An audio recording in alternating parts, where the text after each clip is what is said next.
Hello friends, welcome to question Narwal classes. मैं हूं आपका दोस्त, आपका भाई क्वेश्चन नरवाल। हम तैयारी कर रहे हैं एचएसएससी टीजीटी इंग्लिश स्क्रीनिंग की, जो 23 अप्रैल को होने वाला है। उसी सीरीज में हम राइटिंग सेक्शन करने वाले हैं। 2 वीडियो मैं बना चुका हूं, थर्ड वीडियो है राइटिंग सेक्शन पे जो नोटिस है। हाँ, मैंने पहले बोला था जो कम मार्क्स का जो ज्यादा मार्क्स का आता है लेकिन कम सिलेबस कवर करता है उसको सबसे पहले पढ़ना चाहिए। तो ये चीजें आपने अभी तक तो पढ़ लेनी चाहिए थी, नहीं पढ़ी है तो अभी सबसे पहले इनको पढ़ लो। ग्रामर, वोकेबलरी, इन सभी से पहले इन चीजों को पढ़ना चाहिए।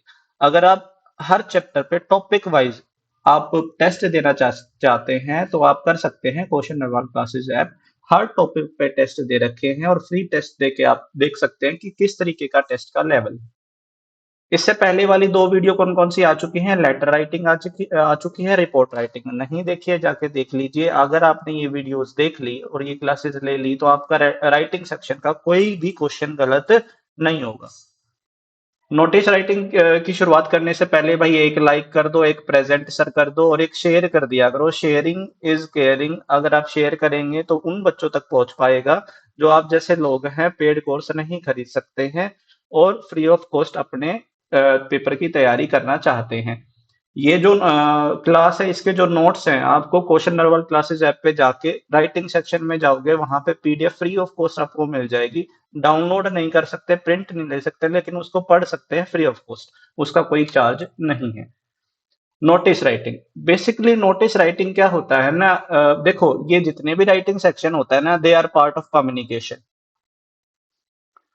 कम्युनिकेशन करते हैं, कम्युनिकेशन होता है। और ये सारे के सारे राइटिंग पार्ट में रिटन कम्युनिकेशन की हम बात करते हैं। तो जो भी हम एडवर्टीजमेंट राइटिंग करेंगे, पोस्टर राइटिंग करेंगे, या आपका हमने लेटर राइटिंग की है, नोटिस राइटिंग आज हम कर रहे हैं, सभी रिटन कम्युनिकेशन का पार्ट है। ये प्रिंटेड फॉर्म में होता है। बेसिकली इंफॉर्मेशन प्रोवाइड करने के लिए किया जाता है। न्यूज बताने, कोई भी किसी पर्टिकुलर इंसिडेंट से रिलेटेड न्यूज के बारे में बात करता है या कोई अनाउंसमेंट होती है। बेसिकली है ना, जो नोटिस राइटिंग होती है ना, वो फ्यूचर रेफरेंस को रखते हुए करते हैं कि फ्यूचर में हमें ये काम करना है या हमें ये काम के लिए मना किया जाता है। तो नोटिस राइटिंग फ्यूचर रेफरेंस को ध्यान में रखते ही हुए बताया जाता है कि ये काम हम करना है और ये काम नहीं करना है। ठीक है। या तो ये डिस्प्ले किया जाता है प्रोमिनेंट प्लेसेस के ऊपर, जो आपके इंपॉर्टेंट इंपॉर्टेंट प्लेसेस है। फॉर एग्जांपल, अगर आपने स्कूल में कोई नोटिस डाला है स्टूडेंट्स के लिए, तो भाई नोटिस बोर्ड पे लगेगा जहां पे सभी की सभी इंफॉर्मेशन डिस्प्ले की जाती है। अगर आपने कलेक्टर्स ऑफिस में डाला है तो वहां पे भी नोटिस एरिया होता है, पर्टिकुलरली जहां पे ज्यादा लोगों का आना जाना होता है, तो वहां पे एक नोटिस वॉल बनाई जाती है, वहां पे नोटिस डाला जाता है। या न्यूज़पेपर में डाला जा सकता है, मैगजीन में डाला जा सकता है। पर्टिकुलरली हाईलाइट करके आपको नोटिस डालना होता है कि ये इंफॉर्मेशन इस चीज से रिलेटेड है। मेंट only for selective group. Selective group यानी कि एक टारगेटेड ऑडियंस होती है इसकी। टारगेटेड ऑडियंस होती है, ठीक है। टारगेटेड ऑडियंस होती है, ये पर्टिकुलरली उन लोगों के लिए बनाया जाता है जिसको ये टारगेट कर रहा है। ठीक है, सभी के लिए नहीं होता है। फॉर एग्जांपल, अगर मैंने नोटिस लिखा कि स्कूल में वो बच्चे जिन्होंने अभी तक अपना एग्जाम फी चार्ज सबमिट नहीं करवाया है, वो ऑफिस में जाके करवाए। या वो बच्चे जिनका है ना न्यू एडमिशन है, वो जाके एक बार अपना ड्रेस कोड ले ले। इस तरह का नोटिस। या कलेक्टर्स नोटिस से आ गया पर्टिकुलर ऑडियंस, जो किसान आपका अ, कृषि निधि का लाभ उठाना चाहते हैं, वो आके इस पते पर या इस नंबर पर या इस विंडो पे जाके संपर्क करें। तो यहाँ पे इस तरह के जो नोटिस होते हैं वो पर्टिकुलरली एक सिलेक्टिव ग्रुप के लिए होते हैं। ठीक है। जो नोटिस कंटेन करता है वो एक फॉर्मल अनाउंसमेंट होती है। सीधी सी बात हमने बता दिया, फॉर्मल इंफॉर्मेशन या प्रिंटेड इंफॉर्मेशन या किसी इंसिडेंस या अनाउंसमेंट के बारे में बताया जाता है, तो फॉर्मल अनाउंसमेंट होती है, फॉर्मल इंफॉर्मेशन होती है। तो इसका जो टोन या स्टाइल होना चाहिए वो 100% सिंपली फॉर्मल एंड फैक्चुअल होना चाहिए। वर्बोज, हम वर्बोसिटी का यूज इसमें नहीं करेंगे। इसके अंदर हम to the point simple language में, फॉर्मल लैंग्वेज में और फैक्चुअल लैंग्वेज में हम बात करने की कोशिश करते हैं। लैंग्वेज कैसी होनी चाहिए? Simple and formal. Informal language का इसके अंदर हम यूज नहीं कर सकते हैं। नोटिस ऑलवेज ब्रीफ होना चाहिए और टू द पॉइंट होना चाहिए। ब्रीफ का मतलब क्या है, ज्यादा डिटेल्ड इन्फॉर्मेशन हम नहीं देते हैं नोटिस के अंदर, हम किसी पर्टिकुलर टॉपिक की इन्फॉर्मेशन देते हैं कि भाई आज है ना एनपीएस को बदल के ओपीएस में, एनपीएस से ओपीएस में जो जिनको बदला गया है वो आके अपने एनपीएस की जानकारी हमें दे। तो एनपीएस की क्या क्या जानकारी देनी है उसका तो पूरा ब्रोशर होता है, वो बाद में जाके आपको पूरा फाइल में मिलता है या रिपोर्ट में मिलता है। हमें जो नोटिस में बताया गया है कि एनपीएस और ओपीएस से रिलेटेड जो लोग हैं वो आके हमसे जानकारी लें। बात समझ में आई? बड़ा मुद्दा चल रहा है आजकल, एनपीएस की कमेटी भी आपकी गठित हो गई है उसकी उसको रिव्यू करने के लिए। आई होप सभी को ओपीएस मिले। रिमेंबर, सर्कुलर एक चीज होती है, सर्कुलर और नोटिस में क्या डिफरेंस होता है? देखो, सर्कुलर और नोटिस का जो है ना फॉर्मेट सेम होता है, लेकिन सर्कुलर जो होते हैं वो नोटिस की तरह लिखे तो जाते हैं, लेकिन उसके अंदर एक से ज्यादा इंफॉर्मेशन कैरी कर सकते हैं हम। लेकिन नोटिस टू द पॉइंट होती है, particularly stick to a point होती है, स्टिक टू द इंफॉर्मेशन होती है। बात समझ में आई? सर्कुलर में बहुत सारी इंफॉर्मेशन कैरी करके एक मैसेज के रूप में भेजी जाती है। जब आप सरकारी नौकरी लग जाओगे हरियाणा में और आप टीचर बन जाओगे, आपके पास दिन में कम से कम 10 सर्कुलर्स आएंगे कि आपको ये काम करना है। हम भी झेलते हैं इन सभी चीजों को। How to write an effective letter, अब ये है ना, आप मैं बताने जा रहा हूं कि सीरीज क्या होगी किस चीज की। बहुत सारे बच्चों ने ना टेस्ट सीरीज में पहला ही क्वेश्चन मैंने डाला था कि नोटिस की शुरुआत किससे करते हैं। हम है ना पढ़ते आ रहे हैं 10th में और 9th में, 9th से 10th से 11th से 12th में हमने नोटिस लिखा है। तो हमें क्या बताया जाता था कि ऊपर नोटिस लिखो, अंदर जो मैटर लिखना है वो लिखो, अपने सिग्नेचर करो और लिख दो। वो फॉर्मेट ही गलत होता है मेरे भाई। नोटिस लिखने का ये स्पेसिफाइड जो तरीका होता है, क्या क्या सीरीज में, किस सीरीज में किस चीज को लिखना है, अभी देखते हैं। अच्छा, इसका सोर्स क्या है? इसका सोर्स है सीबीएसई वेबसाइट, एनसीईआरटी, ठीक है, और सीबीएसई। सीबीएसई आपका जो स्टडी मटेरियल्स होते हैं और जो आपका पर्टिकुलर बोर्ड से पेपर जो आते हैं, जो एग्जाम्स हुए हैं 11th एंड 12th के पिछले 10 ईयर्स को एनालिसिस करने के बाद ये इंफॉर्मेशन एक दी है। क्योंकि अगर आपका कोई, देखो, राइटिंग सेक्शन पहली बार पूछा जा रहा है हरियाणा में, तो है ना 100% आंसर की होने के भी बहुत ज्यादा चांस गलत होते हैं ऐसे केस में, अगर कोई नई चीज पूछी जाती है। तो अगर कोई आंसर की में गलत आंसर आता है ना, तो उसका जो ऑब्जेक्शन लगता है वो कहाँ से लगता है? ऑथेंटिक सोर्स से लगता है। तो ये सारी चीजें मैंने ऑथेंटिक सोर्स से ही ली हैं। आपका जो है नोटिस राइटिंग में सबसे पहली जो चीज होनी चाहिए ना, वो होना चाहिए address of organization, name of organization, institution, office. जो ये इश्यू कर रहा है नोटिस, उसका नाम सबसे पहले ऊपर होना चाहिए, name of the institution and address of the institution. क्योंकि अगर आपने नोटिस में यही नहीं बताया कि ये नोटिस किससे, for example collector collector Sonipat आपने ऊपर लिख दिया, तो आपको पता है कि ये नोटिस कहां से आया है, उसको फिर सीरियसली लेंगे लोग। नहीं तो अगर आपने एड्रेस नहीं लिखा, एनोनिमस डाल दिया, तो उस लेटर की कोई वैल्यू नहीं है। आपका प्रोमिनेंट अथॉरिटी से आपका नोटिस आना चाहिए, तभी उसको एक वैलिड नोटिस माना जाता है। तो सबसे पहले आपका एड्रेस लिखा जाता है और उस नेम ऑफ ऑर्गेनाइजेशन लिखी जाती है सबसे ऊपर। फिर लिखा जाता है कैपिटल्स में, कैप्स में लिखा जाता है नोटिस। स्मॉल लेटर्स में या सेंटेंस केस में नहीं लिखना है, या लोअर केस में हमेशा ये कैप्स में लिखा जाता है, इस बात का ध्यान रखना है। अंडरलाइन नहीं करना है इसको। डेट ऑफ नोटिस, उसके नोटिस लिखने के बाद डेट ऑफ नोटिस लिखा जाता है, चाहे आप राइट में लिखे चाहे आप लेफ्ट में लिखे, दोनों फॉर्मेट ठीक होते हैं। प्रेफरेंस दी जाती है लेफ्ट में लिखने को, प्रेफरेंस दी जाती है, मैंने बोला है दोनों ठीक होते हैं, प्रेफरेंस दी जाती है लेफ्ट में लिखने को, क्योंकि आजकल सारी चीजें लेफ्ट अलाइन होती हैं।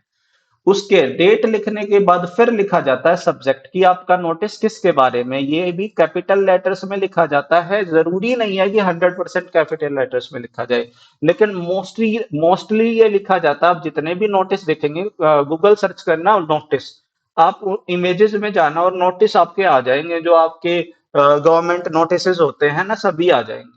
तो उनके अंदर जो सब्जेक्ट होता है कई बार लिख दिया जाता है कैपिटल्स में और कई बार आपका सेंटेंस केस में, लेकिन सब्जेक्ट कैपिटल्स में ही लिखा जाना चाहिए ऐसा एनसीईआरटी के अनुसार। Notice can use capital letter. अच्छा, ये बहुत इंपॉर्टेंट है। नोटिस की जो मेन बॉडी होती है, अच्छा सब्जेक्ट के बाद क्या आ जाती है, आपकी मेन बॉडी आ जाती है, जिसके अंदर आप इंफॉर्मेशन देते हैं। क्या क्या इंफॉर्मेशन देते हैं अभी थोड़ी देर के बाद मैं बताता हूँ। नोटिस में जो है ना, कोई अगर आपको पर्टिकुलर ऑर्गेनाइजेशन का रेफरेंस देना है या जगह का रेफरेंस देना है तो पर्टिकुलरली उसको कैपिटल लेटर्स के को यूज कर सकते हैं उसकी मेन बॉडी के अंदर भी। उसके बाद अगर वो नोटिस बता रहा है कि कोई पर्टिकुलर शेड्यूल बनाया गया है, शेड्यूल का मतलब क्या है, कोई फॉर एग्जांपल नोटिस दिया गया है कि भाई नवरात्रों का प्रोग्राम होगा या भाई दशहरा मनाया जाएगा या भाई स्पोर्ट्स मीट होगी या भाई वैलिडेशन फंक्शन होगा, तो भाई इन सारी चीजों, या भाई ड्रामा कंडक्ट किया जा रहा है कॉलेज में, या भाई शहर में, जैसे हम यहाँ पे राजस्थान में हैं तो यहाँ पे बहुत सारे महोत्सव होते हैं, फॉर एग्जांपल थार महोत्सव हो रहा है, तो कलेक्टर जो है आपके वो नोटिस जारी करते हैं, तो वेन्यू बताना होता है कि भाई कब हो रहा है, टाइम क्या है उस फंक्शन का होने का, उसका वेन्यू क्या है, उस प्रोग्राम का पर्पस क्या है और किन किन लोगों को इनवाइट किया जा रहा है। मैंने फिर पहले ही बता दिया है, ये टारगेटेड ऑडियंस होती है। उसके बाद कॉम्पिटेंट अथॉरिटी जो होती है, जो उस नोटिस को जारी करती है, कॉम्पिटेंट अथॉरिटी क्या होती है, जो उसको जारी करने की जिसके पास अथॉरिटी होती है। कॉम्पिटेंट यानी कि जिसके अंदर क्षमता होती है। कॉम्पिटेंट अथॉरिटी के नेम एंड डेजिग्नेशन आपका लिखा जाता है विद स्टैंप, ठीक है। यहाँ पे स्टैंप इसलिए नहीं लिखा है कि वैसे भी आपको नोटिस जारी कर दिया जाता है। टोन क्या होगी, फॉर्मल एंड फैक्चुअल बता दिया था। बेसिकली फ्यूचर टाइम को रेफरेंस देते हुए हम अपना टेंस फॉर्म्स का यूज करते हैं। मोस्टली जो नोटिस होता है फ्यूचर इवेंट्स को लेकर होता है। बॉक्स ड्रॉ करते हैं और इंश्योर करते हैं मोर देन 50 वर्ड्स ना हो हमारे नोटिस के अंदर।